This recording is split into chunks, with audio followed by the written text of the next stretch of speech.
我刚才要是游过去，上了船，就可以离开这儿了，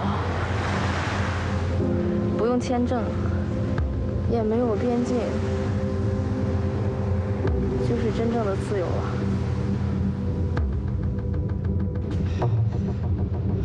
我係病毒啊！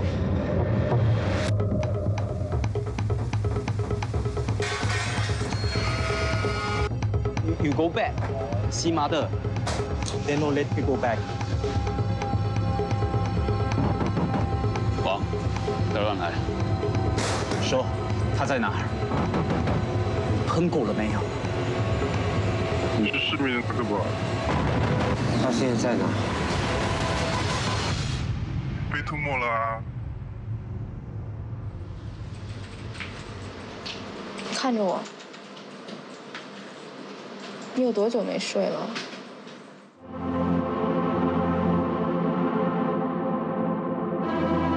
Bonjour Nicolas. Bonsoir Xavier. Donc on revient avec vous sur le palmarès de cette 71e édition du Locarno Film Festival. Il s'est terminé ce soir et le Léopard d'Or revient donc à Yeosiwa. C'est une petite surprise puisque le jury international a donc primé ce polar qui relate l'univers impitoyable des travailleurs immigrés travaillant sur les gros chantiers de Singapour. Ce film en fait est une réflexion autour de la solitude et de la précarité. C'était le premier long métrage singapourien de l'histoire du Locarno Festival. Et puis le prix spécial du jury de ce festival est revenu à une réalisatrice française. À Yolande Zauberman, récompensée pour le film M, un film documentaire puissant et poignant. La réalisatrice évoque la question des abus sexuels et de la pédophilie au sein de la communauté ultra-orthodoxe en Israël. M était le seul documentaire en compétition cette année à Locarno et c'est un film choc sur un sujet sensible. Une belle découverte donc de nouveau pour ce Locarno 2017. Et puis un long métrage, Nicolas, qui s'appelle Le vent tourne, de la réalisatrice suisse Bettina Oberli, qui remporte le Righty Piazza Grande Award.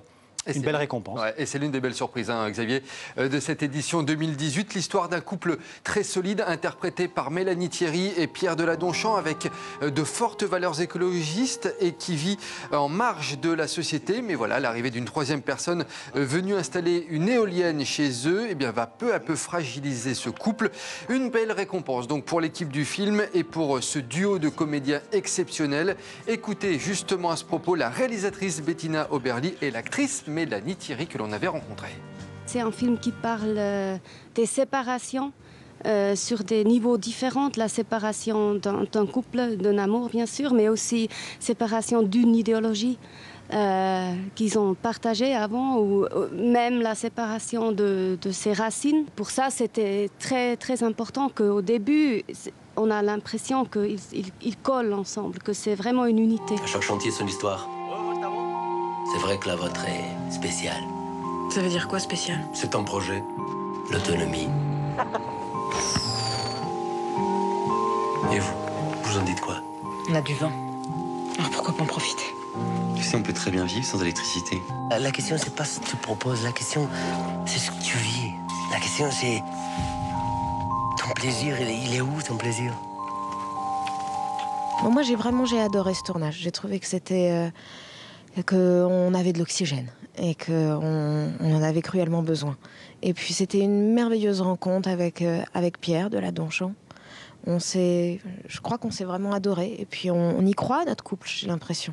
J'ai la sensation qu'on se pose pas la question, qu'on se dit bien qu'ils se connaissent depuis qu'ils sont adolescents, quoi.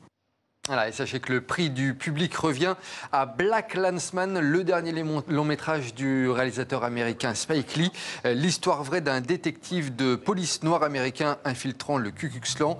Il sort d'ailleurs ce film dans les salles obscures à la fin du mois. En tout cas, Xavier, le Festival de Locarno a mis en avant le cinéma d'auteur cette année et le cinéma lié à l'actualité. Une belle édition pour ce Locarno 2018. Voilà, donc ça c'était le palmarès de Locarno. Et puis on va parler cinéma, encore un dernier mot avec le coup d'envoi du festival de Sarajevo. C'est en Bosnie-Herzégovine. Ah oui, c'est ouvert ce vendredi soir. C'est la 24e édition cette année. Rendez-vous incontournable, bien entendu, du 7e art dans les Balkans. Il se déroule, ce festival, jusqu'au vendredi prochain.